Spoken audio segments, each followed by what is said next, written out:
Captain Amarinder Singh होरां दी जिहड़ी government है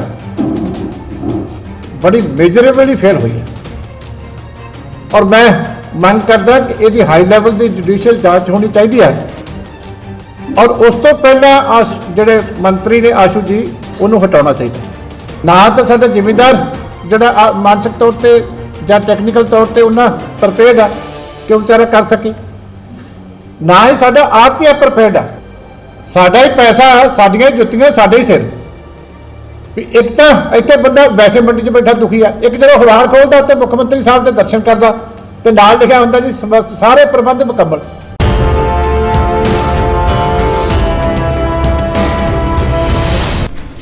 कनक की खरीद दौरान मंडियां दे विच परेशान हो रहे किसानों नूं लैके आज श्रोमणी अकाली दल के मुख बुलारे डॉक्टर दलजीत सिंह चीमा वालों रूपनगर 'च प्रैस वार्ता की गई ਅਤੇ इस दौरान उन्हां वालों इस दे लई फूड सप्लाई मंत्री भारत भूषण आशू ਅਤੇ मुख मंत्री नूं जिम्मेवार दस्सिआ ਅਤੇ डॉक्टर चीमा ने मंत्री भारत भूषण ਦੇ ਬਾਰਦਾਨੇ ਵਿੱਚ ਵੱਡੇ ਪੱਧਰ ਤੇ ਕਰਪਸ਼ਨ ਕਰਨ ਦੇ ਵੀ ਗੰਭੀਰ ਦੋਸ਼ ਲਗਾਏ ਨੇ। ਇਸ ਮੌਕੇ ਹੋਰ ਉਹਨਾਂ ਕੀ ਕਿਹਾ ਆਓ ਜਾਣਦੇ ਹਾਂ। रूपनगर तो सज्जन सिंह सैनी की रिपोर्ट के नाल दी टीवी एनआरआई। रामनवमी दियां बहुत बहुत मुबारकां जी कि परमात्मा सारिਆਂ ਦੇ ਉੱਤੇ किरपा करे, सारे परिवारां ਨੂੰ खुशियां बख्शे। और दूजी गल है कि कल साडी पार्टी की कोर कमेटी की सीनियर लीडर की रात ਨੂੰ सरदार सुखबीर सिंह जी बादल साहब की अगवाई दे विच वर्चुअल मीटिंग भी की सी। ते सारे पंजाब दे विच जिहड़ी प्रोक्योरमेंट की बहुत वड्डी समस्या चल रही है उहदी सारी असीं फीडबैक भी पंजाब दे सारे हिस्सों तो लई सी।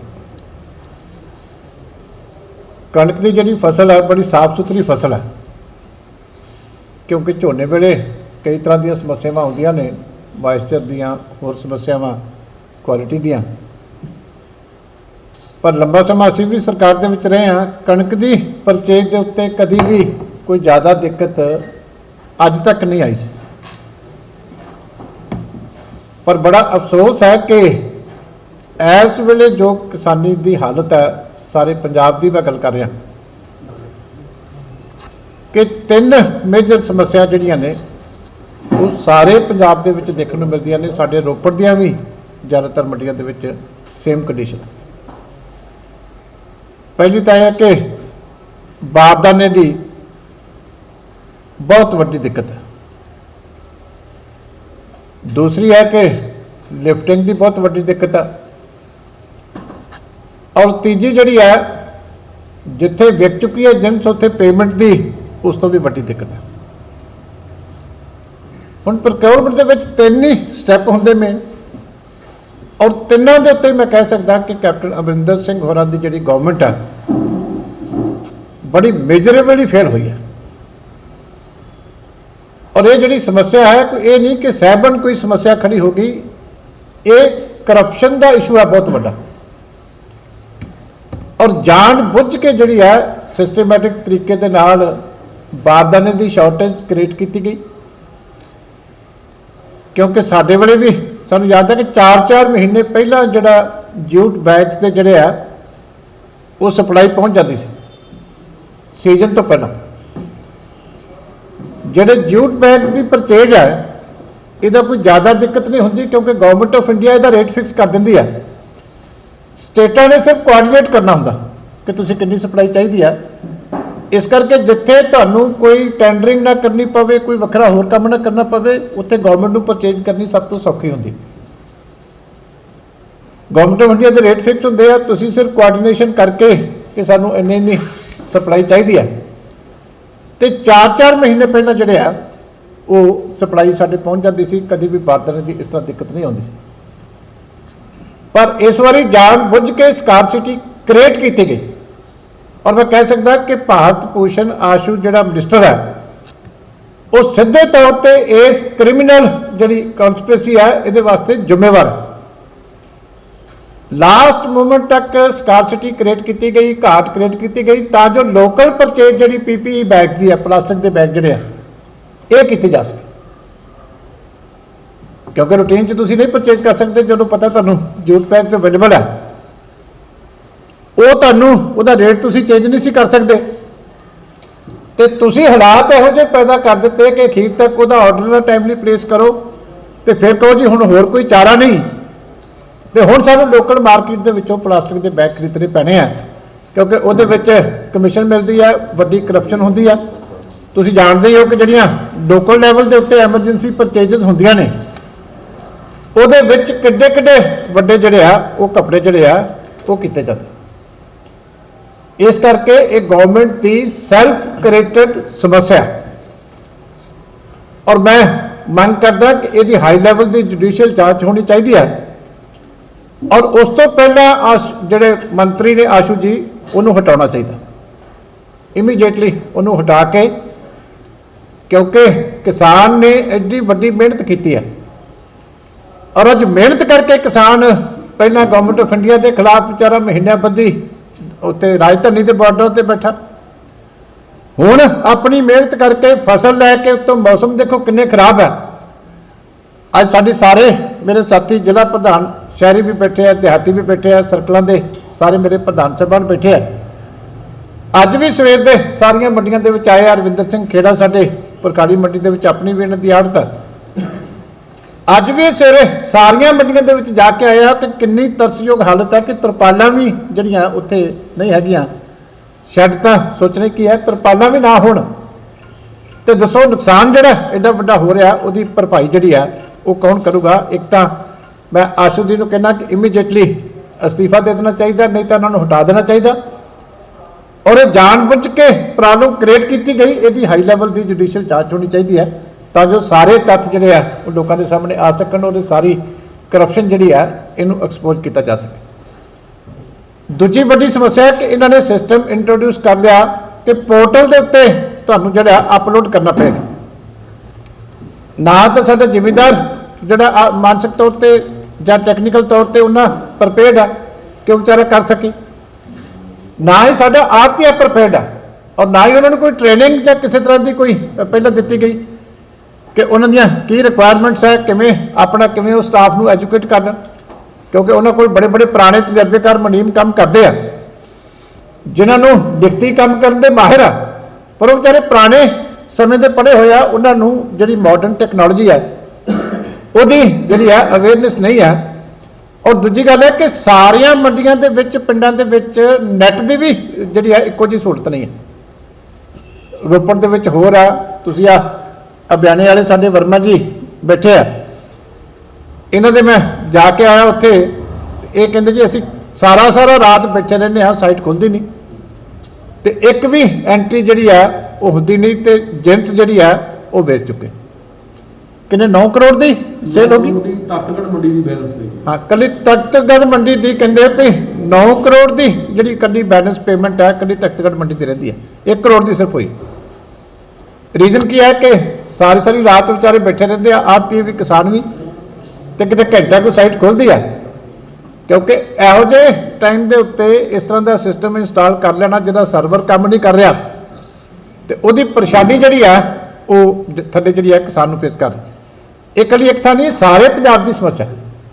हर जिले की सेम समस्या है कि किते भी बारदाना की सप्लाई प्रॉपर नहीं है और किते भी पोर्टल जो प्रॉपर तरीके काम नहीं कर रहा इस करके जो पोर्टल नहीं काम कर रहा अपलोड नहीं हो रहा तो वो पेमेंट जी है किसान को जी नहीं मिलती उत्थे फर्क कितने पै रहा क्योंकि साडे लोगों के नाम के स्पैलिंग वेले बहुते सचेत नहीं होंगे जो बैंक च खाता खोलता वो शंगारा सिंह लिख दिंदा उत्थे बैंक मैनेजर अपने हिसाब नाल SHANGAR भी पा दिंदा कोई आई नाल पा दिंदा दूजे पासे जिहड़ा हैगा आधार कार्ड उत्थे कोई स्पैलिंग का एक अखर का फर्क है हुण खाते दे विच हो रहा आधार कार्ड के उत्ते हो रहा जो अपलोड करन लगदा तो वो स्पैलिंग का कितने एक स्पैलिंग का फर्क पै जाता वो बेचारे की वही एंट्री जी रद्द हो जाती फिर मैसेज आता 3-4 दिन बाद कि दोबारा सारी एंट्री तुहानूं दोबारा करनी पेगी इस करके तुसीं किसानी दे नाल डील करते हो तो तुहानूं प्रैक्टिकल दिक्कतां ग्राउंड रियलिटी जी है उत्थे दिल्ली दे विच एयर कंडीशन कमरिਆਂ ਦੇ ਵਿੱਚ बैठ के ਜਾਂ चंडीगढ़ के एयर कंडीशन कमरिਆਂ ਦੇ ਵਿੱਚ बैठ के तुसीं लागू करी जांदे हो थले ग्राउंड के उत्ते प्रैक्टिकली कितनी मैन पावर ट्रेंड है ਉਹਦਾ ਕਿਸੇ ਨੂੰ ਕੋਈ ਅੰਦਾਜ਼ਾ ਨਹੀਂ। ਔਰ ਇਹਨਾਂ ਸਾਰੀਆਂ ਚੀਜ਼ਾਂ ਦੀ ਜਿਹੜੀ ਹੈਗੀ ਹੈ ਉਹ ਸਜ਼ਾ ਜਿਹੜਾ ਥੱਲੇ ਹੈ ਉਹ ਕਿਸਾਨ ਭੁਗਤ ਰਿਹਾ, ਉਹਦੇ ਨਾਲ ਆੜ੍ਹਤੀਆ ਭੁਗਤ ਰਿਹਾ। ਹੁਣ ਦੂਜੀ ਗੱਲ ਹੈ, ਪਹਿਲੀ ਬੇਈਮਾਨੀ ਸੀਗੀ ਉਹਦੇ ਤੇ ਜੂਟ ਬੈਗ ਦੇ ਉੱਤੇ, ਫਿਰ ਉਸ ਤੋਂ ਬਾਅਦ ਸੈਕੰਡ ਹੈਂਡ ਬਾਰਦਾਨਾ ਪਰਚੇਜ ਕਰਨਾ ਸੀ। ਉੱਥੇ ਵੀ ਜਾਣ ਬੁੱਝ ਕੇ ਇਹਨਾਂ ਨੇ ਡਿਲੇ ਕੀਤੀ। ਆਸ਼ੂ ਸਾਹਿਬ ਨੇ ਹਰਿਆਣੇ ਨੇ 10 ਦਿਨ ਪਹਿਲਾਂ ਟੈਂਡਰ ਲਾਤਾ, ਇਹਨਾਂ ਨੇ ਬਾਅਦ ਚਲਾਇਆ। ਜਿਨ੍ਹਾਂ ਕੋਲ ਸੈਕੰਡ ਹੈਂਡ ਬਾਰਦਾਨਾ ਸੀ ਹਰਿਆਣੇ ਨੇ ਖਰੀਦ ਲਿਆ, ਪੰਜਾਬ ਜੋਗਾ ਫਿਰ ਨਹੀਂ ਬਚਿਆ। ਫਿਰ ਦੁਬਾਰਾ ਉੱਥੇ ਵੀ ਅਸੀਂ ਲੋਕਲ ਪਰਚੇਜ ਕਰਾਂਗੇ ਜੀ, ਅਸੀਂ ਪੀਪੀ ਬੈਗ ਲਵਾਂਗੇ। ਮੈਂ ਇਹਨਾਂ ਨੂੰ ਪੁੱਛਣਾ ਚਾਹੁੰਦਾ ਕਿ ਹਾਲੇ 4 ਸਾਲ ਚੱਲੇ ਤਾਂ ਰੱਜ ਨਹੀਂ ਹੋਇਆ। ਤੁਸੀਂ ਕਿਸਾਨੀ ਤੇ ਮਾੜਾ ਮੋਟਾ ਤੇ ਤਰਸ ਕਰੋ। ਹੁਣ ਜਿਹੜਾ ਰੇਟ ਕਹਿ ਰਹੇ ਆੜ੍ਹਤੀਆਂ ਨੂੰ ਕਿ ਤੁਹਾਨੂੰ ਅਸੀਂ ਬਾਰਦਾਨੇ ਦਾ ਦਿਆਂਗੇ, ਉਹਦੇ ਤੇ ਉਹਦਾ ਘਰ ਨਹੀਂ ਪੂਰਾ ਹੁੰਦਾ। 41 ਰੁਪਏ 90 ਪੈਸੇ ਰੇਟ ਕਿਹਾ, ਉਹਦੇ ਤੇ ਉਹਨੂੰ ਵਾਰਾ ਨਹੀਂ ਖਾਂਦਾ, ਕਿਉਂਕਿ ਬਾਰਦਾਨਾ ਆਲਰੇਡੀ ਹਰਿਆਣਾ ਗਵਰਨਮੈਂਟ ਖਰੀਦ ਕੇ ਲੈ ਗਈ ਸੈਕੰਡ ਹੈਂਡ ਵੀ, ਤੇ ਉਸ ਰੇਟ ਦੇ ਉੱਤੇ ਬਾਰਦਾਨਾ ਮਿਲਦਾ ਨਹੀਂ। ਔਰ 131 ਕਰੋੜ ਅੱਗੇ ਪਿਛਲੀ ਵਾਰੀ ਆੜ੍ਹਤੀਆਂ ਦੇ ਹਾਲ ਤੱਕ ਬਕਾਇਆ ਬਾਰਦਾਨੇ ਦੇ। ਪਿਛਲੇ ਪੈਸੇ ਦਿੱਤੇ ਨਹੀਂ, ਉਹਨਾਂ ਨੇ ਵਾਅਦਾ ਕਰੀ ਜਾਂਦੇ ਆ, ਲੇਕਿਨ ਹੁਣ ਵੀ ਕਿਹਾ ਸੀ ਵਾਅਦਾ, ਹਾਲੇ ਵੀ ਉਹਨਾਂ ਨੂੰ ਨਹੀਂ ਦਿੱਤੇ। ਤੇ ਜਿਨ੍ਹਾਂ ਦੇ 131 ਕਰੋੜ ਪਹਿਲਾਂ ਦੇ ਪੈਂਡਿੰਗ ਆ, ਤੁਸੀਂ ਇਹ ਦੱਸੋ ਕਿ ਹੁਣ ਜਿਹੜਾ ਹੈਗਾ ਉਹ ਕੀ ਕਰਨਗੇ। ਇਸ ਕਰਕੇ ਜਿਹੜੀ ਹੈ ਮੈਂ ਹੁਣ ਬਾਰਿਸ਼ ਆ ਗਈ ਤੇ ਨਵੀਂ ਸਮੱਸਿਆ ਸ਼ੁਰੂ ਹੋ ਗਈ। ਬਹੁਤ ਸਾਰੀ ਕਣਕ ਜਿਹੜੀ ਹੈ ਖਰਾਬ ਹੋ ਗਈ। ਇਹਦੇ ਡੈਮੇਜ ਵਾਸਤੇ ਜਿਹੜਾ ਹੈਗਾ ਕੀ ਪ੍ਰਬੰਧ, ਕਿਹਦਾ ਕਸੂਰ ਹੈ ਜਿਹੜੀ ਹੈਗੀ ਹੈ। ਜੇ ਕਣਕ ਮੰਡੀ 'ਚ ਪਈ ਜਿਹੜੀ ਆ ਹੁਣੇ ਸਾਡੇ ਨੰਬਰਦਾਰ ਸਾਹਿਬ ਇੱਥੇ ਮੰਡੀ ਦੇ ਵਿੱਚ ਬੈਠੇ ਆੜ੍ਹਤ ਦਾ ਵੀ ਕੰਮ ਕਰਦੇ ਆ, ਗੋਗੀ ਸਾਹਿਬ ਨੇ ਦਿਖਾ ਰਹੇ ਸੀ ਕਿ ਸਾਡੀ ਆਪਣੀ ਰੋਪੜ ਦੀ ਮੇਨ ਮੰਡੀ ਹੈ, ਹਾਲੇ ਇੱਥੇ ਕੋਈ ਸ਼ੈੱਡ ਵੀ ਹੈ, ਉੱਥੇ ਵੀ ਜਿਹੜੀ ਕਣਕ ਬਾਹਰ ਜਿਹੜੀ ਹੈ ਬਿਨਾਂ ਤਰਪਾਲਾਂ ਤੋਂ ਪਈ ਹੈ। ਤੇ ਬਾਰਿਸ਼ ਤੋਂ ਬਾਅਦ ਜਿਹੜੀ ਹੈ ਇਹਦਾ ਨੁਕਸਾਨ ਦਾ ਭਰਪਾਈ ਕੌਣ ਕਰੂਗਾ, ਇਹ ਵੀ ਮੈਂ ਸਰਕਾਰ ਨੂੰ ਜਿਹੜੀ ਹੈ ਇਹ ਗੱਲ ਪੁੱਛਣਾ ਚਾਹੁੰਦਾ। ਭਰਖਾੜੀ ਮੰਡੀ ਹੈ, ਰਵਿੰਦਰ ਸਿੰਘ ਹੁਣੇ ਮੈਨੂੰ ਦੱਸ ਰਹੇ ਸੀ ਕਿ ਹਾਲੇ ਤੱਕ ਇੱਕ ਨੂੰ ਵੀ ਪੇਮੈਂਟ ਨਹੀਂ ਹੋਈ। 12 ਤਰੀਕ ਤੋਂ ਪਰਚੇਜ ਸ਼ੁਰੂ ਹੋਈ ਹੈ, ਅੱਜ 21 ਤਰੀਕ ਹੋ ਗਈ ਹੈ, ਕਿਸੇ ਇੱਕ ਦੀ ਵੀ ਪੇਮੈਂਟ ਹਾਲੇ ਭਰਖਾੜੀ ਮੰਡੀ ਦੀ ਨਹੀਂ ਪਈ। 5 ਕਰੋੜ ਰੁਪਏ ਦੀ ਫਸਲ ਔਰ 50,000 ਬੈਗ ਉੱਥੇ ਖਰੀਦਿਆ ਪਿਆ, 14,000 ਦੀ ਕੱਲੀ ਲਿਫਟਿੰਗ ਹੋਈ ਹੈ। ਤੇ ਜਿਹੜੀ ਹੈ ਉੱਥੇ ਥਾਂ ਉੱਥੇ ਕਿਤੇ ਵੀ ਹੁਣ ਮੰਡੀ ਦੇ ਵਿੱਚ ਹੋਰ ਕਣਕ ਵਾਸਤੇ ਨਹੀਂ ਹੈ। ਲੋਕਾਂ ਨੂੰ ਕਹੀ ਜਾਂਦੇ ਕਿ ਟਰਾਲੀ ਆਪਣੇ ਘਰ ਖੜੀ ਰੱਖੋ, ਵੀ ਜਦੋਂ ਕਿਤੇ ਇੱਥੇ ਥਾਂ ਹੋਏਗੀ ਉਦੋਂ ਤੁਹਾਨੂੰ ਕਵਾਂਗੇ ਤੇ ਉਦੋਂ ਟਰਾਲੀ ਲੈ ਕੇ ਆਇਓ, ਇੱਥੇ ਕਿਤੇ ਥੱਲੇ ਖਿਲਾਰ ਦਿੱਤੀ ਤੇ ਭੇਜ ਨਾ ਜਾਏ। ਇਹ ਸਥਿਤੀ ਇਸ ਵੇਲੇ ਮੰਡੀਆਂ ਦੀ ਜਿਹੜੀ ਆ ਉਹ ਸ਼ੁਰੂ ਹੋਈ ਹੈ। ਇਸ ਕਰਕੇ ਮੈਂ ਕਹਿੰਦਾ ਕਿ ਸਰਕਾਰ ਨੂੰ ਜਾਗਣਾ ਚਾਹੀਦਾ, ਇਹਦੀ ਉੱਚ ਪੱਧਰੀ ਜਾਂਚ ਹੋਣੀ ਚਾਹੀਦੀ ਹੈ। ਮਿਨਿਸਟਰ ਨੂੰ ਤੁਰੰਤ ਜਿਹੜਾ ਆਪਣੇ ਅਹੁਦੇ ਤੋਂ ਹਟਾਇਆ ਜਾਣਾ ਚਾਹੀਦਾ, ਔਰ ਕਿਸਾਨੀ ਦੀ ਜਿਹੜੀ ਸਾਰ ਹੈ ਉਹ ਲਈ ਜਾਣੀ ਚਾਹੀਦੀ। ਇੱਕ ਅਸੀਂ ਪ੍ਰੋਗਰਾਮ ਵੀ ਦਿੱਤਾ 24 ਤਰੀਕ ਨੂੰ, ਜਿਹੜਾ ਸਾਰੇ ਜ਼ਿਲ੍ਹਿਆਂ ਦੇ ਵਿੱਚ ਸਾਡਾ ਇੱਕ ਜਿਹੜਾ ਡੈਪੂਟੇਸ਼ਨ ਜ਼ਿਲ੍ਹਾ ਜਥੇਦਾਰ ਦੀ ਅਗਵਾਈ ਦੇ ਵਿੱਚ ਸਾਡੇ ਲੋਕਲ ਐਮਐਲਏ ਐਕਸ ਐਮਐਲਏ ਹਲਕਾ ਇੰਚਾਰਜ ਨਾਲ ਹੋਣਗੇ। ਸਿੱਧੇ ਬੰਦੇ ਜਿਹੜੇ ਜ਼ਿਲ੍ਹੇ ਦੇ ਜਿਹੜੇ ਸੀਮਤ ਬੰਦੇ, ਉਹ ਜਾ ਕੇ ਡਿਪਟੀ ਕਮਿਸ਼ਨਰ ਨੂੰ ਵੀ ਜਿਹੜੇ ਹੈ ਸਾਰੇ ਜ਼ਿਲ੍ਹਿਆਂ ਦੇ ਵਿੱਚ ਮੈਮੋਰੈਂਡਮ ਦੇ ਕੇ ਤੇ ਸਰਕਾਰ ਦੇ ਮੁੱਖ ਮੰਤਰੀ ਨੂੰ ਨਾਮ ਆਪਣਾ ਸੁਨੇਹਾ ਦੇਣਗੇ। 24 ਤਰੀਕ ਦਾ ਸਾਰੇ ਹੀ ਅਸੀਂ ਪੰਜਾਬ ਦਾ ਸਾਰੇ ਜ਼ਿਲ੍ਹਿਆਂ ਦਾ ਰੱਖਿਆ, ਕਿਉਂਕਿ ਸਮੱਸਿਆ ਜਿਹੜੀ ਹੈ ਉਹ ਸਾਰੇ ਪਾਸੇ। ਪਰ ਮੈਂ ਫਿਰ ਸਰਕਾਰ ਨੂੰ ਕਹਿਣਾ ਚਾਹੁੰਦਾ ਕਿ ਉਹਨੂੰ ਜਾਗਣਾ ਚਾਹੀਦਾ, ਕਿਸਾਨੀ ਦੀ ਮਦਦ ਕਰਨੀ ਚਾਹੀਦੀ ਹੈ। ਇਹ ਸਬਕ ਸਿਖਾਉਣ ਵਾਲੇ ਪਾਸੇ ਜਿਹੜੇ ਕਿਸਾਨੀ ਨੂੰ ਤੁਰਿਆ ਦਿੱਲੀ ਦੀ ਸਰਕਾਰ ਤੇ ਪੰਜਾਬ ਦੀ ਦੋਨੇ ਰਲ ਕੇ, ਇਸ ਗੱਲ ਤੋਂ ਇਹਨਾਂ ਨੂੰ ਬਾਜ਼ ਆਉਣਾ ਚਾਹੀਦਾ। ਚੀਮਾ ਸਾਹਿਬ, ਨੋ ਡਾਊਟ ਤੁਸੀਂ ਜ਼ਮੀਨੀ ਹਕੀਕਤ ਜਿਹੜੀ ਹੈਗੀ ਆ ਪੇਸ਼ ਕੀਤੀ ਹੈ, ਮੰਡੀਆਂ ਦੇ ਵਿੱਚ ਹਾਲਾਤ ਬਿਲਕੁਲ ਇਹੀ ਬਣੇ ਹੋਏ ਨੇ, ਪਰੰਤੂ ਰੂਪਨਗਰ ਜਿਹੜੇ ਹੈਗੇ ਆ ਲੋਕ ਸੰਪਰਕ ਵਿਭਾਗ ਕਿਸਾਨਾਂ ਦੀਆਂ ਫੋਟੋਆਂ ਖਿੱਚ ਕੇ ਪਾ ਰਹੇ ਆ ਜਾਂ ਪ੍ਰੈਸ ਨੋਟ ਜਾਰੀ ਕੀਤੇ ਜਾ ਰਹੇ, ਬਹੁਤ ਵਧੀਆ ਪ੍ਰਬੰਧ ਆ, ਕਿਸੇ ਨੂੰ ਕੋਈ ਦਿੱਕਤ ਨਹੀਂ ਹੈਗੀ ਆ, ਪੂਰੀ ਤਰ੍ਹਾਂ ਪ੍ਰਬੰਧ ਠੀਕ ਆ ਜੀ। ਦੇਖੋ ਗੱਲ ਇਹ ਹੈ ਕਿ ਇਹ ਹੁਣ ਸੁਭਾਅ ਬਣ ਗਿਆ, ਇਹ ਤਾਂ ਇੱਥੇ ਦੀ ਬੋਰੀਆਂ ਵਾਲੀ ਪਾ ਰਹੇ, ਦਿੱਲੀ 'ਚ ਕਿਸੇ ਨੂੰ ਸਾਹ ਨਹੀਂ ਮਿਲਦਾ ਪਿਆ, ਆਕਸੀਜਨ ਨਹੀਂ ਮਿਲਦੀ ਪਈ, ਤੇ ਕੇਜਰੀਵਾਲ ਦੇਖੋ ਕਿੰਨੀਆਂ ਸੋਹਣੀਆਂ ਫੋਟੋ ਰੋਜ਼ ਪਾਉਂਦਾ। ਇਹ ਤਾਂ ਲੋਕਾਂ ਦੇ ਪੈਸੇ ਦੀ ਫੋਟੋ ਪੈਂਦੀ ਪਈ। ਅੱਜ ਵੀ ਮੁੱਖ ਮੰਤਰੀ ਸਾਹਿਬ ਸਾਡਿਆਂ ਦੀ ਵੀ ਬੜੀ ਵਧੀਆ ਛਪੀ ਆ ਕਿ ਪ੍ਰਕੋਪਡ ਵਾਸਤੇ ਸਾਰੇ ਪ੍ਰਬੰਧ ਕਰ ਦਿੱਤੇ ਗਏ। ਇਹ ਦੋਹਰੀ ਮਾਰ ਸਾਨੂੰ ਮਾਰ ਰਿਹਾ, ਸਾਡਾ ਹੀ ਪੈਸਾ, ਸਾਡੀਆਂ ਜੁੱਤੀਆਂ ਸਾਡੇ ਹੀ ਸਿਰ। ਵੀ ਇੱਕ ਤਾਂ ਇੱਥੇ ਬੰਦਾ ਵੈਸੇ ਮੰਡੀ 'ਚ ਬੈਠਾ ਦੁਖੀ ਆ, ਇੱਕ ਜਦੋਂ ਅਖਬਾਰ ਖੋਲ੍ਹਦਾ ਉੱਤੇ ਮੁੱਖ ਮੰਤਰੀ ਸਾਹਿਬ ਦੇ ਦਰਸ਼ਨ ਕਰਦਾ ਤੇ ਨਾਲ ਲਿਖਿਆ ਹੁੰਦਾ ਜੀ ਸਾਰੇ ਪ੍ਰਬੰਧ ਮੁਕੰਮਲ, ਤੇ ਵਿਚਾਰਾ ਆਪਣੀ ਢੇਰੀ ਵਾਲੀ ਝਾਤੀ ਮਾਰਦਾ ਤੇ ਉਹਦੀ ਅੱਖਾਂ 'ਚੋਂ ਅੱਥਰੂ ਨਿਕਲ ਆਉਂਦੇ। ਇਸ ਕਰਕੇ ਤਾਂ ਸਾਡੇ ਹੀ ਪੈਸੇ ਦਾ ਮਿਸਯੂਜ਼ ਕਰ ਰਹੇ। ਘੱਟੋ ਘੱਟ ਜੇ ਸਰਕਾਰੀ ਕੋਈ ਕਿਸੇ ਨੇ ਐਡ ਦੇਣੀ ਹੈ ਤੇ ਸੱਚ ਤਾਂ ਹੋਵੇ।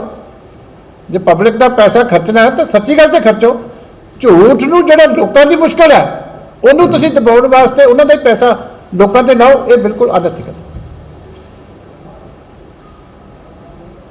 ਥੈਂਕ ਯੂ ਜੀ। ਜਿਹੜੀ ਪੰਜਾਬ ਔਰ ਕੇਂਦਰ ਸਰਕਾਰ ਮਿਲ ਕੇ ਕਿਸਾਨਾਂ ਨੂੰ ਸਬਕ ਸਿਖਾ ਰਹੀ ਹੈ, ਕੀ ਲੱਗਦਾ ਹੈ ਕਿ ਕਿਹੜੇ ਮਾਪਦੰਡਾਂ ਦੇ ਨਾਲ ਜਿਹੜਾ ਪਰੇਸ਼ਾਨ ਕੀਤਾ ਜਾ ਰਿਹਾ ਕਿਸਾਨਾਂ ਨੂੰ? ਕੁਝ ਤੁਸੀਂ ਦੱਸੇ ਵੀ ਹੈ, ਪਰ ਲੱਗਦਾ ਕੀ ਹੈ ਕਿ ਚੱਕ ਹੋਏਗੀ ਕਣਕ ਜਾਂ ਇਸ ਵਾਰ ਪੇਮੈਂਟਾਂ ਫਸਣਗੀਆਂ? ਦੇਖੋ ਗੱਲ ਇਹ ਹੈ, ਹੁਣ ਤਾਂ ਸਾਰੇ ਪਾਸੇ ਹੀ ਜਿਹੜੀ ਹੈ ਪੂਰੀ ਸਬਕ ਸਿਖਾਉਣ ਵਾਲੀ ਗੱਲ ਹੈ ਨਾ। ਕਣਕ ਦੀ ਕਦੀ ਵੀ, ਤੁਸੀਂ ਤਾਂ ਸਾਰੇ ਐਕਸਪੀਰੀਅੰਸ ਪੱਤਰਕਾਰ ਹੋ, ਕਦੀ ਵੀ ਕਣਕ ਦੀ ਪਰਚੇਜ 'ਚ ਨਹੀਂ ਰੌਲਾ ਪੈਂਦਾ। ਕਿੰਨੇ ਸਾਲਾਂ ਤੋਂ ਤੁਸੀਂ ਕਵਰ ਕਰਦੇ ਆ ਰਹੇ ਹੋ। ਝੋਨੇ ਵੇਲੇ ਦਿੱਕਤਾਂ ਆਉਂਦੀਆਂ, ਕਦੀ ਸਪੈਸੀਫਿਕੇਸ਼ਨਾਂ ਚੇਂਜ ਕਰਾਉਣੀਆਂ ਪੈਂਦੀਆਂ, ਕਦੀ ਮਾਇਸਚਰ ਦਾ ਰੌਲਾ ਪੈ ਗਿਆ, ਕਦੀ ਹੋਰ ਰੌਲਾ ਪੈ ਗਿਆ, ਕਦੀ ਕੁਆਲਿਟੀ ਦਾ, ਕਦੀ ਡਿਸਕਲਰੇਸ਼ਨ ਦਾ। ਉਹਦੇ 'ਚ ਕਈ ਤਰ੍ਹਾਂ ਦੀ, ਕਿਉਂਕਿ ਜਿਨਸ ਦਾ ਫਰਕ ਹੈ। ਸਵਾਏ ਸਬਕ ਸਿਖਾਉਣ ਤੋਂ ਆਹ ਤਾਂ ਕਰਪਸ਼ਨ ਦਾ ਇਸ਼ੂ ਬਣ ਗਿਆ, ਕਿਉਂਕਿ ਜਿਹੜੀ ਮੈਂ ਤੁਹਾਨੂੰ ਐਕਸਪਲੇਨ ਕੀਤੀ ਹੈ ਵੀ ਇਹ ਸ਼ਾਰਟੇਜ ਦੱਸੋ। ਬੱਚੇ ਨੂੰ ਪਤਾ ਹੁੰਦਾ ਪੰਜਾਬ 'ਚ ਵੀ ਇੰਨੀ ਤਰੀਕ ਨੂੰ ਕਣਕ ਆਉਣੀ ਹੈ, ਤੁਸੀਂ ਤਰੀਕਾ ਪੱਕੀਆਂ ਫਿਕਸ ਨੇ ਤੁਹਾਡੀਆਂ ਵੀ ਇੰਨੀ ਤਰੀਕ ਨੂੰ ਤੁਸੀਂ ਪਰਚੇਜਿੰਗ ਸ਼ੁਰੂ ਕਰਨੀ ਹੈ, ਤੇ ਟੈਂਡਰਿੰਗ ਪ੍ਰੋਸੈਸ ਕਿਉਂ ਨਹੀਂ ਟਾਈਮ ਸਿਰ ਹੋਈ? 2 ਦਿਨ ਲੇਟ ਸ਼ੁਰੂ। ਯਾਦ ਹੈ ਨਾ ਕਿ ਅਸੀਂ ਜ਼ਿੰਦਗੀ 'ਚ ਪਹਿਲੀ ਵਾਰੀ ਕਣਕ ਖਰੀਦਣ ਲੱਗੇ ਸੀ ਵੀ ਸਾਨੂੰ ਪਤਾ ਨਹੀਂ ਸੀ ਵੀ ਇੰਨੀ ਕਣਕ ਆ ਜਾਣੀ ਹੈ। ਤੁਹਾਨੂੰ ਇਹ ਪਤਾ ਵੀ ਰਕਬਾ ਕਣਕ ਦਾ ਕਿੰਨਾ ਬੀਜਿਆ, ਤੁਹਾਨੂੰ ਇਹ ਪਤਾ ਝਾੜ ਕਿੰਨਾ। ਸਾਡੇ ਤੇ ਝਾੜ ਐਤਕੀ ਘਟਿਆ, ਐਤਕੀ ਕਾਫੀ ਝਾੜ ਘਟਿਆ। ਜੇ ਪੂਰਾ ਝਾੜ ਹੁੰਦਾ ਤੇ ਹੋਰ ਸਮੱਸਿਆ ਵੱਡੀ ਸੀ। ਇਹਦਾ ਮਹਿਕਮਿਆਂ ਦੇ ਸਿਸਟਮ ਬਣੇ ਹੋਇਆ ਵੀ ਇਸ ਮਹੀਨੇ 'ਚ ਆਪਣੀ ਪਰਚੇਜਿੰਗ ਹੋ ਜਾਣੀ ਚਾਹੀਦੀ ਹੈ, ਇੰਨੀਆਂ ਗੱਠਾ ਆਪਣਾ ਇਹ ਹੋ ਜਾਣਾ ਚਾਹੀਦਾ। ਇਹਦੇ 'ਚ ਕੋਈ ਨਵਾਂ ਮੈਥਮੈਟਿਕਸ ਤਾਂ ਹੈ ਹੀ ਨਹੀਂ। 10 ਦਿਨ ਲੇਟ ਨਹੀਂ, ਉਹੀ ਕੰਮ ਹੈ, ਵਾਰ-ਵਾਰ ਕਰਨਾ, ਸੇਮ ਕੰਮ ਹੈ। 2 ਦਿਨ ਲੇਟ ਸ਼ੁਰੂ ਕੀਤੀ। ਹਾਂ, ਐਤਕੀ ਸਗੋਂ 10 ਦਿਨ ਲੇਟ ਸ਼ੁਰੂ ਕੀਤੀ ਹੈ। ਇਸ ਕਰਕੇ ਕੋਈ ਨਵਾਂ ਤਜਰਬਾ ਹੋਵੇ ਨਾ ਤੇ ਅਸੀਂ ਵੀ ਕਹੀਏ ਕਿ ਨਹੀਂ ਚਲੋ ਪਹਿਲੀ ਵਾਰ ਦਾ, ਅਗਲੀ ਵਾਰ ਨੂੰ ਇਹਨਾਂ ਚੀਜ਼ਾਂ ਤੋਂ ਸਿੱਖ ਲਾਂਗੇ। ਇਹ 3 ਬਿੱਲਾਂ ਤੋਂ ਪਹਿਲੀ ਵਾਰ ਹੋ ਰਹੀ ਹੈ ਨਾ ਜੀ? ਹਾਂਜੀ ਹਾਂਜੀ, ਬਿਲਕੁਲ ਬਿਲਕੁਲ ਇਹ ਕਹੋ ਤੁਸੀਂ। ਬਿਲਕੁਲ ਬਿਲਕੁਲ 3 ਬਿੱਲਾਂ ਤੋਂ ਆਉਣ ਤੋਂ ਪਹਿਲੀ ਵਾਰ ਹੋ ਰਹੀ ਪਿੱਛੇ, ਪਹਿਲੀ ਵਾਰ ਹੋ ਰਹੀ ਹੈ। ਇਸ ਕਰਕੇ ਪ੍ਰੋਬਲਮ ਆ ਰਹੀ ਹੈ। ਚੀਮਾ ਸਾਹਿਬ, ਕਿਸਾਨਾਂ ਵਾਸਤੇ ਨਵੀਂ ਤੈਅ ਕੀਤੀ ਹੋਈ ਹੈ 12%, ਪਰੰਤੂ ਸਾਰੀ ਰਾਤ ਮੰਡੀ ਦੇ ਵਿੱਚ ਕਣਕ ਤਰ ਹੁੰਦੀ ਰਹੀ, ਸਰਕਾਰੀ ਖਰੀਦੀ ਹੋਈ। ਉਹਦਾ ਜ਼ਿੰਮੇਵਾਰ ਕੌਣ ਹੈ? ਉਹਦੀ ਨਵੀਂ ਕੌਣ ਤੈਅ ਕਰੂਗਾ ਜੀ ਸਰਕਾਰ? ਨਹੀਂ, ਇਹ ਜ਼ਿੰਮੇਵਾਰ ਤਾਂ ਸਿੱਧੀ ਗਵਰਨਮੈਂਟ ਹੈ। ਇਹ ਤੁਹਾਨੂੰ ਮੈਂ ਕਿਹਾ ਨਾ, ਤਾਂ ਹੀ ਮੈਂ ਤਾਂ ਆਪ ਗੱਲ ਰੇਜ਼ ਕੀਤੀ ਹੈ ਵੀ ਉਹ ਤਾਂ ਮੰਡੀ ਲੈ ਕੇ ਸੁੱਕੀ ਕਣਕ ਆਇਆ ਸੀ, ਤੁਸੀਂ ਹੁਣ ਮੰਡੀ ਦੇ ਵਿੱਚ ਖੜੀ ਉਹਦੀ ਭਿਓ ਦਿੱਤੀ, ਤੇ ਇਹ ਕ੍ਰਿਮੀਨਲ ਨੈਗਲੀਜੈਂਸ ਹੈ। ਜ਼ਿੰਮੇਵਾਰ ਕੌਣ ਹੈ? ਜ਼ਿੰਮੇਵਾਰ ਤਾਂ ਸਰਕਾਰ ਹੀ ਹੈ। ਇਹ ਤਾਂ ਵੈਸੇ ਵੀ ਸਪੈਸੀਫਿਕੇਸ਼ਨਾਂ ਚੇਂਜ ਕਰਨ ਨੂੰ ਫਿਰਦੇ ਸੀਗੇ। ਜਿਹੜਾ ਸਬਕ ਸਿਖਾਉਣ ਵਾਲੀ ਗੱਲ ਹੈ ਨਾ ਜਿਹੜੀ ਕੀਤੀ ਹੈ ਜਗੋਤਾ ਸਾਹਿਬ ਨੇ, ਇਹਦਾ ਐਲਕੀ ਸਪੈਸੀਫਿਕੇਸ਼ਨਾਂ ਵੀ ਹੋਰ ਇਹਦੀਆਂ ਟਾਈਟ ਕਰਨ ਨੂੰ ਫਿਰਦੇ ਸੀਗੇ। ਹਾਲੇ ਉਹ ਵੀ ਐਲਕੀ ਨਹੀਂ ਤੇ ਅਗਲੀ ਵਾਰੀ ਇਹਨਾਂ ਨੇ ਉਹ ਵੀ ਚੱਲ ਚੜਾਈ ਦੇਣਾ। ਉਹ ਤਾਂ ਰੌਲਾ ਪਿਆ ਐਲਕੀ ਤੇ ਥੋੜ੍ਹਾ ਜਿਹਾ ਐਜੀਟੇਸ਼ਨ ਚੱਲਦਾ ਕਰਕੇ ਵਿੱਚੋਂ ਰੁਕੇ ਆ, ਨਹੀਂ ਤਾਂ ਇਹ ਤਾਂ ਆਲਰੇਡੀ ਉਸ ਪਾਸੇ ਨੂੰ ਵੀ ਤੁਰੇ ਹੋਏ। ਚੀਮਾ ਸਾਹਿਬ, ਜਿਹੜੀ ਸਟੇਟ ਗਵਰਨਮੈਂਟ ਹੈ ਸੈਂਟਰ ਦੇ ਨਾਲ ਕੋਲੈਬੋਰੇਟ ਕਰ ਰਹੀ ਹੈ 100% ਜੀ, 100% ਦੋਵੇਂ ਰਲੇ ਹੋਏ ਆ। ਕਿਸਾਨਾਂ ਨੂੰ। ਇਹ ਇੱਥੇ ਦੋਵੇਂ ਨਹੀਂ, ਤਿੰਨੇ ਹੀ ਰਲੇ ਹੋਏ ਆ। ਕੇਜਰੀਵਾਲ ਵੀ ਨਾਲ ਰਲਿਆ ਹੋਇਆ ਇਹਨਾਂ ਦੇ। ਜਦੋਂ ਕੋਈ ਫੈਸਲਾ ਲਾਗੂ ਕਰਨਾ ਹੁੰਦਾ ਉੱਥੇ ਅੰਦਰ ਕੁੰਡੀ ਮਾਰ ਕੇ ਤਿੰਨੇ ਮੰਨੇ ਹੁੰਦੇ ਆ। ਇਹ 2 ਦਿਨ ਆ ਕੇ ਬਿਆਨ ਜੇ ਦੇ ਕੇ ਚੁੱਪ ਕਰ ਜਾਂਦੇ ਆ। ਆ ਪਹਿਲਾਂ ਐਫਸੀ ਵਾਲਾ ਡਾਇਰੈਕਟ ਜਿਹੜੀ ਪੇਮੈਂਟ ਵਾਲੀ ਗੱਲ ਸੀ, ਹੁਣੇ ਪਿਛਲੇ ਸਾਲ ਤੋਂ ਹੀ ਐਗਰੀ ਕੀਤੇ ਹੋਏ, ਔਰ ਹੁਣ ਵੀ ਸਾਡਾ ਵਿੱਤ ਮੰਤਰੀ ਤੇ ਹੋਰ ਮੰਤਰੀ ਜਾ ਕੇ ਉੱਥੇ ਚੁੱਪ ਕਰਕੇ ਅੰਦਰ ਮੰਨਾ ਆ। ਇੱਥੇ ਕਹਿੰਦੇ ਸੀ ਅਸੀਂ ਵਿਰੋਧ ਕਰਾਂਗੇ ਡਾਇਰੈਕਟ ਪੇਮੈਂਟ ਦਾ, ਕਿ ਕਿਸਾਨਾਂ ਨੂੰ ਆਪਣੀ ਮਰਜ਼ੀ ਹੈ ਕਿ ਆੜਤੀਏ ਦੇ ਰਾਹੀਂ ਲਵੇ ਜਾਂ ਕਿਤੇ ਲਵੇ।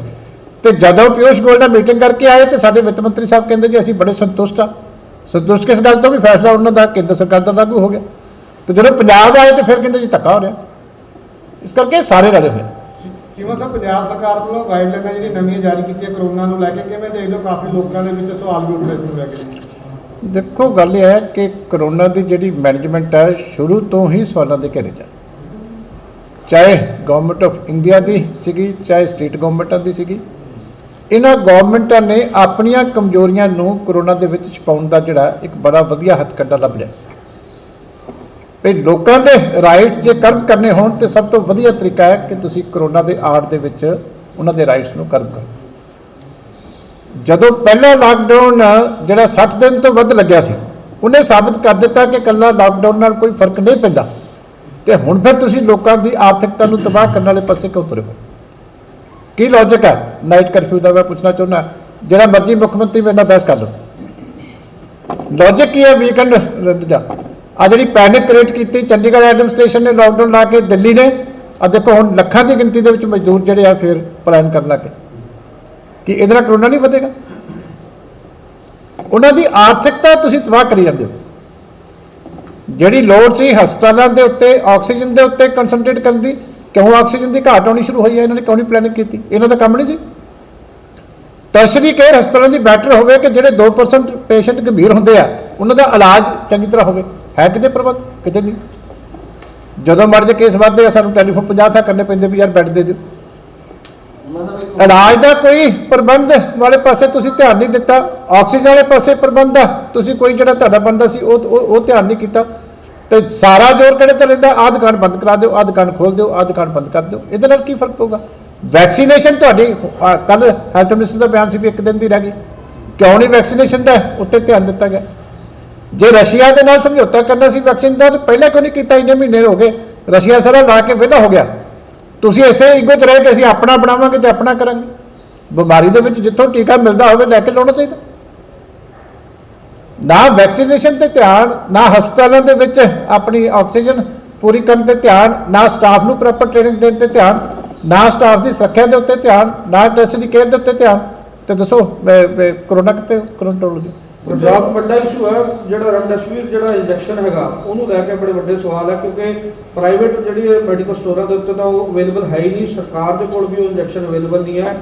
ਪ੍ਰਾਈਵੇਟ ਹਸਪੀਟਲ ਵੀ ਸਾਰੇ ਲਿਖ ਰਹੇ ਨੇ ਵੀ ਇਹ ਇੰਜੈਕਸ਼ਨ ਜ਼ਰੂਰੀ, ਉਹਨੂੰ ਲੈ ਕੇ ਜਿਹੜੀ ਲੁੱਟ ਮਚਾਈ ਹੋ ਰਹੀ ਹੈ ਉਹਦੇ ਬਾਰੇ ਤੁਹਾਡਾ ਕੀ ਕਹਿਣਾ ਵੀ ਸਰਕਾਰ ਕਿੰਨੀ? ਮੈਂ ਇਹ ਕਹਿਣਾ ਵੀ ਜਿੰਨਾ ਚੀਜ਼ਾਂ ਤੇ ਗਵਰਨਮੈਂਟ ਨੂੰ ਧਿਆਨ ਕਰਨਾ ਚਾਹੀਦਾ ਸੀ, ਐਂਟੀ ਵਾਇਰਲ ਡਰੱਗ ਜਿਹੜੀਆਂ ਇਹਦੀ ਪ੍ਰੋਡਕਸ਼ਨ ਦੇ ਉੱਤੇ ਧਿਆਨ ਦੇਣ ਦੀ ਲੋੜ ਸੀ, ਨਹੀਂ ਦਿੱਤਾ ਗਿਆ। ਹੁਣ ਵੈਕਸੀਨੇਸ਼ਨ ਦੀ ਪ੍ਰੋਡਕਸ਼ਨ ਦੇ ਉੱਤੇ ਪ੍ਰੋਪਰਲੀ ਫੋਕਸ ਹੋਣਾ ਚਾਹੀਦਾ ਸੀ, ਹੋਰ ਜਿੱਥੋਂ ਜਿੱਥੋਂ ਵੈਕਸੀਨ ਮਿਲਦਾ ਸੀ ਲੈਣਾ ਚਾਹੀਦਾ ਸੀ, ਨਹੀਂ ਕੀਤਾ ਗਿਆ। ਆਕਸੀਜਨ ਦੇਖੋ ਜਿਹੜਾ ਹੈਗਾ, ਇੱਕ ਵਾਰੀ ਉਦੋਂ ਖਬਰਾਂ ਲੱਗੀਆਂ ਸੀ ਵੀ ਆਕਸੀਜਨ ਦੇ ਇੰਨੇ ਪਲਾਂਟ ਲਾ ਰਹੇ ਆ, ਹੁਣ ਕਹਿੰਦੇ ਜੀ ਕੇਂਦਰ ਮਨਜ਼ੂਰੀ ਨਹੀਂ ਦਿੰਦਾ, ਇਹ ਨਹੀਂ ਦਿੰਦਾ। ਇਹਨਾਂ ਗੱਲਾਂ ਤੇ ਵੀ ਮਨਜ਼ੂਰੀਆਂ ਦੀ ਆ ਕੇ ਗੱਲ ਅਟਕੂ। ਜੇ ਆਕਸੀਜਨ ਪਲਾਂਟਾਂ ਵਾਸਤੇ ਵੀ ਐਸ ਐਮਰਜੈਂਸੀ ਕੰਡੀਸ਼ਨ ਦੇ ਵਿੱਚ ਵੀ ਮਨਜ਼ੂਰੀਆਂ ਤੇ ਆ ਕੇ ਗੱਲਾਂ ਅਟਕਣੀਆਂ, ਤੇ ਇਹ ਤਾਂ ਟੰਗ ਦੇਣੇ ਚਾਹੀਦੇ ਸਾਰੇ ਜਿਹੜੇ ਮਨਜ਼ੂਰੀਆਂ ਰੋਕਣ ਵਾਲੇ ਤੇ ਕਰਨ ਵਾਲੇ। ਮਤਲਬ ਕਿਸਾਨਾਂ ਦਾ ਆਰੋਪ ਹੈ ਕਿ ਮੁੱਖ ਪ੍ਰਧਾਨ ਮੰਤਰੀ ਨਰਿੰਦਰ ਮੋਦੀ ਬੰਗਾਲ ਵਿੱਚ ਲੱਖਾਂ ਦੀ ਰੈਲੀ ਨੂੰ ਸੰਬੋਧਨ ਕਰਨ ਤੋਂ ਬਾਅਦ ਸ਼ਾਮ ਨੂੰ ਦੇਸ਼ ਦੇ ਵੱਖ-ਵੱਖ ਸੂਬਿਆਂ ਦੇ ਮੁੱਖ ਮੰਤਰੀਆਂ ਨੂੰ ਸਮਝਾਉਂਦੇ ਆ ਕਿ ਸੋਸ਼ਲ ਡਿਸਟੈਂਸਿੰਗ ਰੱਖੋ, ਦੂਰੀ ਰੱਖੋ। ਕਿਸਾਨਾਂ ਦਾ ਇਸ ਗੱਲ 'ਚ ਵੀ ਆਰੋਪ ਹੈ ਕਿ ਸਾਡੇ ਧਰਨੇ ਚੁਕਾਉਣ ਲਈ ਡਰਾਮਾ ਹੋ ਰਿਹਾ, ਤੁਸੀਂ ਕਿੱਦਾਂ ਦੇਖਦੇ? ਨਹੀਂ ਦੇਖੋ, ਗੱਲ ਇਹ ਹੈ ਕਿ ਬੰਗਾਲ ਦੀ ਇਲੈਕਸ਼ਨ 8 ਪੇਜ 'ਚ ਕਰਾਈ ਗਈ। ਜਗੋਤਾ ਜੀ ਬੈਠੇ ਆ, ਬੜਾ ਲੰਬੇ ਸਮੇਂ ਤੋਂ ਕਵਰ ਕਰਦੇ ਆ, ਸਾਡੇ ਬਾਕੀ ਸਾਥੀ ਬੈਠੇ ਆ। ਸਾਰੇ ਦੇਸ਼ ਦੀ ਪਾਰਲੀਮੈਂਟ ਇਲੈਕਸ਼ਨ ਇੱਕ ਫੇਜ਼ 'ਚ ਵੀ ਹੁੰਦੀ ਰਹੀ, 2 ਫੇਜ਼ 'ਚ ਵੀ ਹੁੰਦੀ ਰਹੀ, ਤੇ ਇੱਕ ਸਟੇਟ ਦੀ ਇਲੈਕਸ਼ਨ ਤੁਸੀਂ 8 ਫੇਜ਼ 'ਚ ਕਰਾ ਰਹੇ ਹੋ। ਵੀ ਵੱਧ ਤੋਂ ਵੱਧ ਰੈਲੀਆਂ ਕਰ ਲਓ, ਵੀ ਬੀਜੇਪੀ ਨੂੰ ਜਿੰਨਾ ਟਾਈਮ ਮਿਲੇ ਉਹਨਾਂ ਜ਼ਰੂਰੀ ਹੈ। 8 ਫੇਜ਼ 'ਚ ਤੁਸੀਂ ਕਰਾ ਰਹੇ ਹੋ। ਪੰਜਾਬ ਦਾ ਇੱਥੇ ਸਾਰਿਆਂ ਨੇ ਕਿਹਾ ਸੀ ਕਿ ਲੋਕਲ ਗਵਰਨਮੈਂਟ ਦੀ ਇਲੈਕਸ਼ਨ ਹਾਲੇ ਰਹਿਣ ਦਿਓ, ਕਰੋਨਾ ਕੰਟਰੋਲ ਹੋ ਗਿਆ, ਹੋਰ ਬੈਟਰ ਹੋ ਲੈਣ ਦਿਓ, ਨਾ ਕਾਹਲੀ ਕਰੋ। ਇਹਨਾਂ ਨੇ ਧੱਕੇ ਨਾਲ ਪੰਜਾਬ ਦੀ ਇਲੈਕਸ਼ਨ ਕਰਾਈ। 15 ਦਿਨ ਪਹਿਲਾਂ ਦਿੱਲੀ ਦੀ ਸਰਕਾਰ ਨੇ ਦਿੱਲੀ ਗੁਰਦੁਆਰਾ ਚੋਣਾਂ ਦਾ ਧੱਕੇ ਨਾਲ ਆਰਡਰ ਕੀਤਾ। ਮਿਨਿਸਟਰ ਨੇ ਖੁਦ ਆਰਡਰ ਕੀਤਾ ਕਿ ਇਲੈਕਸ਼ਨ ਹੋਣੀ ਚਾਹੀਦੀ, 25 ਤਰੀਕ ਇਲੈਕਸ਼ਨ ਦੀ ਫਿਕਸ ਕੀਤੀ। ਇਹ ਜਿਹੜਾ ਸਭ ਤੋਂ ਵਿਜ਼ਨਰੀ ਲੀਡਰ ਦੇਸ਼ ਦਾ ਕੇਜਰੀਵਾਲ ਸਮਝਦਾ, ਇਹਨੂੰ 15 ਦਿਨ ਵੀ ਪਹਿਲਾਂ ਨਹੀਂ ਸੀ ਪਤਾ ਕਿ ਹਾਲਤ ਕੀ ਹੈ। 25 ਨੂੰ ਇਲੈਕਸ਼ਨ ਸੀ ਤੇ ਵਿੱਚ ਹੁਣ ਕਰਫਿਊ ਲੱਗ ਗਿਆ। ਤੁਸੀਂ ਦੱਸੋ ਨਾ ਇਹਨਾਂ ਦਾ ਲੌਜਿਕ ਕੀ ਹੈ? ਮੈਨੂੰ ਤਾਂ ਸਮਝ ਨਹੀਂ ਲੱਗਦੀ ਵੀ ਜਿਹੜੇ ਮੁੱਖ ਮੰਤਰੀ ਨੂੰ ਆਪਣਾ ਇੱਕ ਸ਼ਹਿਰ ਦਾ ਹੀ ਨਹੀਂ ਪਤਾ ਵੀ ਮੇਰੀ ਅੱਜ ਕੀ ਸਥਿਤੀ ਹੈ ਬਿਮਾਰੀ ਦੀ, ਮੈਨੂੰ ਇਲੈਕਸ਼ਨਾਂ ਕਰਾਉਣੀਆਂ ਚਾਹੀਦੀਆਂ ਕਿ ਨਹੀਂ ਕਰਾਉਣੀਆਂ ਚਾਹੀਦੀਆਂ, ਤੇ ਆਪਣਾ ਤੇ ਇਹ ਕੁਝ ਕਰਦੇ ਰਹੇ ਪਏ। ਇਹਨਾਂ ਦਾ ਹਾਲ ਇਹ ਹੈ, ਉੱਥੇ ਰਾਜਨੀਤਿਕ ਹਿੱਤ ਦੇਖਣੇ। ਜਿੱਦਣ ਲੱਗਿਆ ਕਿ ਅਕਾਲੀ ਦਲ ਨੂੰ ਸਿੰਬਲ ਕੋਰਟ ਨੇ ਦੇ ਦਿੱਤਾ, ਉਦੋਂ ਨੂੰ ਲੱਗਦਾ ਸੀ ਵੀ ਅਕਾਲੀ ਦਲ ਦਾ ਸਿੰਬਲ ਅਸੀਂ ਨਹੀਂ ਦੇਣ ਦੇਣਾ, ਆਪਣਾ ਮੈਂ ਤੁਹਾਡੇ ਜਿਹੜੇ ਗੁਰਦੁਆਰਿਆਂ ਦੇ ਉੱਤੇ ਕਾਬਜ਼ ਕਰਾ ਦੇਣੇ। ਜਿਸ ਤਰ੍ਹਾਂ ਅਦਾਲਤ ਨੇ ਅਕਾਲੀ ਦਲ ਨੂੰ ਸਿੰਬਲ ਦੇ ਦਿੱਤਾ, ਹੁਣ ਤਾਂ ਕਰਫਿਊ ਲੱਗਣ ਲੱਗ ਗਿਆ। ਇਹ ਮਾੜੀ ਨੀਤੀ ਦੀਆਂ ਨਿਸ਼ਾਨੀਆਂ ਨੇ। ਦੱਸੋ ਇਹਦੀ ਐਕਸਪਲੇਨੇਸ਼ਨ ਕੀ ਹੈ? ਝੂਠਾ ਪ੍ਰਚਾਰ ਸਾਰਾ ਦਿਨ ਜਿਹੜੀ ਹੈ ਟੀਵੀ ਤੇ ਆ ਕੇ ਐਡਵਰਟਾਈਜ਼ਮੈਂਟ ਦੇ ਕੇ ਕਰੀ ਜਾਂਦੇ। ਰਾਜਨੀਤਿਕ ਪਾਰਟੀਆਂ ਤੁਹਾਡੇ ਕਹਿਣ ਦਾ ਮਤਲਬ ਹੈ ਕਿ ਜਿਹੜੀਆਂ ਕਰੋਨਾ ਨੂੰ ਬਹਾਨਾ ਬਣਾ ਕੇ ਕਰੋਨਾ ਦਾ ਜਿਹੜਾ ਰਾਜਨੀਤੀਕਰਨ ਜਿਹੜੀਆਂ ਕਰ ਰਹੀਆਂ ਨੇ। ਦੇਖੋ, ਕਰੋਨਾ ਵਾਸਤੇ ਲੋਕਾਂ ਨੂੰ ਮਾਨਸਿਕ ਤੌਰ ਤੇ ਤੁਸੀਂ ਤਿਆਰ ਕਰੋ, ਅਵੇਅਰ ਕਰੋ, ਇਹ ਚੰਗੀ ਗੱਲ ਹੈ। ਪਰ ਇੰਨੇ ਸਾਲ ਹੋ ਗਏ ਹੁਣ ਇਹਦੇ ਨਾਲ ਸਿਸਟਮ ਦੇ ਨਾਲ ਤੁਹਾਨੂੰ ਚੱਲਣਾ ਪੈਣਾ। ਇਹ ਹੱਲ ਨਹੀਂ ਹੈਗੇ। ਤੁਸੀਂ ਇੱਥੇ ਤੇ ਪਾਬੰਦੀ ਲਾ ਦੋਗੇ ਕਿ 10 ਬੰਦੇ ਨਹੀਂ ਇਕੱਠੇ ਹੋਣੇ, ਬੱਸ 'ਚ 70 ਬੰਦੇ ਚੜ੍ਹਦੇ ਪਏ ਆ। ਹੁਣ ਜਿਹੜੇ ਵਿਚਾਰੇ ਜਾ ਰਹੇ ਆ ਮਾਈਗ੍ਰੈਂਟ ਲੇਬਰ, ਇੱਕ ਬੱਸ 'ਚ 100 ਬੰਦਾ ਚੜ੍ਹਿਆ। ਨੂੰ ਲੈ ਕੇ ਵਿਵਾਦ ਹੈ। ਜਿਹੜੇ ਹੈਗੇ ਆ ਰੇਲ ਗੱਡੀਆਂ ਤੇ, ਉਹਨਾਂ ਦੇ ਦੇਖੋ ਸਾਹ ਨਹੀਂ ਹੁੰਦਾ ਵਿਚਾਰਿਆਂ ਨੂੰ, ਜਿਨ੍ਹਾਂ ਦੇ ਛੱਤਾਂ ਦੇ ਉੱਤੇ ਵੀ ਟ੍ਰੇਨਾਂ ਚੜ੍ਹੇ ਹੋਏ ਆ। ਤੇ ਇਹ ਮਜ਼ਾਕ ਬਣਵਾ ਕੌਣ ਰਿਹਾ? ਲੋਕਾਂ ਨੂੰ ਵਾਰ-ਵਾਰ ਤੁਸੀਂ ਪੈਨਿਕ ਕ੍ਰੀਏਟ ਕਰਦੇ ਪਏ, ਕੌਣ ਕਰ ਰਿਹਾ? ਸਰਕਾਰਾਂ ਕਰ ਰਹੀਆਂ। ਠੇਕੇ ਦੇ ਲੈਣ ਵਾਲੇ, ਠੀਕ ਹੈ ਨਾ? ਇਸ ਕਰਕੇ ਜੇ ਇਲੈਕਸ਼ਨਾਂ ਤੋਂ ਤੁਸੀਂ ਆਪ ਨਹੀਂ ਹਟੋਗੇ, ਪ੍ਰਾਈਮ ਮਿਨਿਸਟਰ ਨੇ ਵੀ ਲੀਡ ਕੀਤਾ। ਪ੍ਰਾਈਮ ਮਿਨਿਸਟਰ ਛੱਡ ਵੀ ਸਕਦੇ ਸੀ ਵੀ ਮੈਂ ਕਰੋਨਾ ਦੇ ਕਰਕੇ ਮੈਂ ਕੰਪੇਨ ਨਹੀਂ ਕਰਾਂਗਾ, ਕਿ ਮੇਰੀ ਲੋਕਲ ਲੀਡਰਸ਼ਿਪ ਕਰੇਗੀ। ਹੋਮ ਮਿਨਿਸਟਰ ਵੀ ਛੱਡ ਸਕਦਾ ਸੀ ਵੀ ਲੋਕਲ ਲੈਵਲ ਤੇ ਕਰਨਗੇ, ਵੀ ਅਸੀਂ ਨਹੀਂ ਜਾਵਾਂਗੇ, ਵੀ ਤੁਸੀਂ ਆਪਣਾ ਲੋਕਲ ਲੈਵਲ ਤੇ ਛੋਟੀਆਂ ਰੈਲੀਆਂ ਕਰਕੇ ਕਰੋ। ਪਰ ਕਿਸੇ ਨੇ ਨਹੀਂ ਛੱਡਿਆ। ਤੇ ਇੱਥੇ ਵਿਆਹ ਵਾਲੇ ਵਿਚਾਰੇ ਨੂੰ ਜਿਹੜੇ ਸੰਸਕਾਰ ਤੇ ਤੁਸੀਂ 20 ਬੰਦੇ ਨਹੀਂ ਇਕੱਠੇ, ਤੇ ਸੰਸਕਾਰ ਤਾਂ ਓਪਨ 'ਚ ਹੀ ਹੁੰਦੇ ਆ। ਉੱਥੇ ਦੱਸੋ 20 ਬੰਦਿਆਂ ਨੂੰ ਕੀ ਵੱਡਾ ਵੱਡੀ ਦਿੱਕਤ ਹੈ? ਜਿੱਥੇ ਲੋੜ ਹੁੰਦੀ ਹੈ ਵੀ ਸਾਰੀ ਜ਼ਿੰਦਗੀ ਦਾ ਕਿਸੇ ਦਾ ਰਿਸ਼ਤਾ ਹੁੰਦਾ, ਐਡੇ ਐਡੇ ਤਾਂ ਪਰਿਵਾਰ ਦੇ 20 ਮੈਂਬਰ ਨਹੀਂ ਪੂਰੇ ਹੁੰਦੇ। ਤੁਸੀਂ ਜਾਣਬੁੱਝ ਕੇ ਉਹਨਾਂ ਨੂੰ ਤੰਗ ਕਰਦੇ ਹੋ। ਇੱਕ ਅੱਗੇ ਦੁਖੀ ਹੈ, ਉਹਨੂੰ ਤੁਸੀਂ ਹੋਰ ਦੁਖੀ ਕਰਦੇ ਵੀ ਤੂੰ 20 ਤੋਂ ਵੱਧ ਨਹੀਂ ਇਕੱਠੇ ਕਰ ਸਕਦਾ, ਉਹਨੂੰ ਜਿਹੜਾ ਮਰਜ਼ੀ ਬਲੈਕਮੇਲ ਕਰ ਦੇਵੇ। ਇੱਕ ਪਾਸੇ ਵਾਲੇ ਦੀ ਡੈਥ ਹੋਈ ਹੈ, ਉਹਨੂੰ ਜਿਹੜਾ ਮਰਜ਼ੀ ਜਾ ਕੇ ਦਬਕੇ ਮਾਰੀ ਜਾਵੇ ਵੀ ਤੇਰੇ 20 ਤੋਂ ਵੱਧ ਕਿਉਂ? ਨਾਈਟ ਕਰਫਿਊ ਤੇ ਕੀ ਸੈਂਸ ਬਣਦੀ ਹੈ? ਮੁੱਦਾ ਇਹ ਹੈ ਕਿ ਰਾਤ ਨੂੰ ਕਰਪਸ਼ਨ ਵੱਧ ਗਈ ਹੈ। ਵੀ 9:01 ਤੇ ਜੇ ਤੁਹਾਡੀ ਗੱਡੀ ਮਿਲ ਗਈ ਤੇ ਮੇਰਾ ਅਧਿਕਾਰ ਬਣ ਗਿਆ ਵੀ ਲਿਆ ਬਈ, ਨਹੀਂ ਤਾਂ ਫਿਰ ਗੱਡੀ ਖੜੀ ਕਰ ਦੇ, ਕੀ ਕਰਫਿਊ ਹੈ। ਅੱਛਾ, ਰਾਤ ਨੂੰ ਚੋਰੀਆਂ ਹੁੰਦੀਆਂ ਬਿਲਕੁਲ। ਮਜ਼ੇਦਾਰ ਗੱਲ ਹੈ। ਬਿਲਕੁਲ। ਜਿਵੇਂ ਸਾਹਿਬ ਨਵੇਂ ਜਿਹੜੇ ਆਰਡਰਾਂ ਦੇ ਤਹਿਤ ਜਿੱਦਾਂ ਜਿੰਮ ਬੰਦ ਕਰਾਏ, ਜਿੰਮ ਮਾਲਕਾਂ ਵੱਲੋਂ ਜਿਹੜੇ ਨੌਜਵਾਨ ਵਰਜਿਸ਼ ਕਰਦੇ ਉਹਨਾਂ ਵੱਲੋਂ ਸਵਾਲ ਚੁੱਕੇ ਜਾ ਰਹੇ ਆ ਵੀ ਜਿੱਥੇ ਸਿਹਤ ਬਣਦੀ ਆ ਉਹ ਬੰਦ ਕਰਵਾਇਆ ਜਾ ਰਿਹਾ ਤੇ ਠੇਕੇ ਜਿੱਥੇ ਸਿਹਤ ਖਰਾਬ ਹੁੰਦੀ ਆ ਉਹ ਖੁੱਲੇ ਆ। ਇਹ ਸਾਡੇ ਮੁੱਖ ਮੰਤਰੀ ਸਾਹਿਬ ਦੇ ਮਨਪਸੰਦ ਦੀ ਵਿਸ਼ਾ, ਇੱਥੇ ਮੈਂ ਬਹੁਤਾ ਨਹੀਂ ਕਹਿਣਾ ਚਾਹੁੰਦਾ। ਹਾਂ ਜਿਵੇਂ ਸਾਹਿਬ ਅਸੀਂ ਓਵਰ ਵਾਲੀ ਗੱਲ ਕਰੀਏ, ਲੰਬੀ ਗੱਲਾਂ ਸਾਰੀਆਂ ਵੀ ਅਸੀਂ ਇਹ ਕਹੀਏ ਪੰਜਾਬ ਸਰਕਾਰ ਕੋਰੋਨਾ ਨੂੰ ਟੈਕਲ ਕਰਨ 'ਚ ਫੇਲ ਹੋਈ ਹੈ। 100% ਬਸ ਸਿੱਧੀ ਗੱਲ ਤਾਂ ਹੈ। 100%। ਬਸ